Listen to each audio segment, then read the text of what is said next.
Hey, just a quick video on why access control. And the first question comes up, do you have keys? And you may be thinking, of course I've got keys to get in. And can you account for every key? Have you ever lost keys? Did you need to rekey all your locks on the building as well if a key was lost?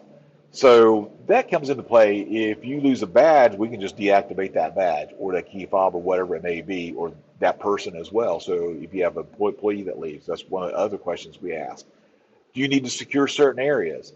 We recently did an access control for a sheriff's department where the file room, only two people have access to it. And that way we know who comes in and who exits as well, but only those two people had access to it. Also, some HIPAA compliance regulations. So if the information is stored in a certain room, only certain people have access to it.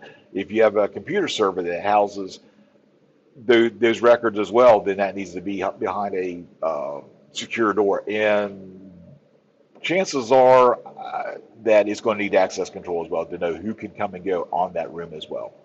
Do you have employee turnover? So if you have employees going through, if you have to change out keys several times a year, what's that cost? Do you have to rekey the locks as well and redo the keys? So question also the way as far as cost wise. You need to track who comes in and when. So when they come in the building, you need to know when they come in, who comes in, and also when they leave. So if somebody goes for lunch, you need to know that they're out of the building. Some people need to know from an emergency standpoint. So say there's a fire or something, like they need to know who's in the building at the time of that occurred. So a couple things come into play there. You need to monitor visitors as well. So if you're a school or something like that, you need to be able to track those visitors, or into your office, track those visitors when they come in and when they leave. So several different things that come into play as far as why to go with access control.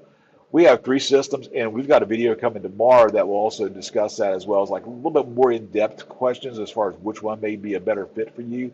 But if you have any questions, please feel free to reach out to us. I'd be more than happy to sit down and talk with y'all. Y'all have a good day.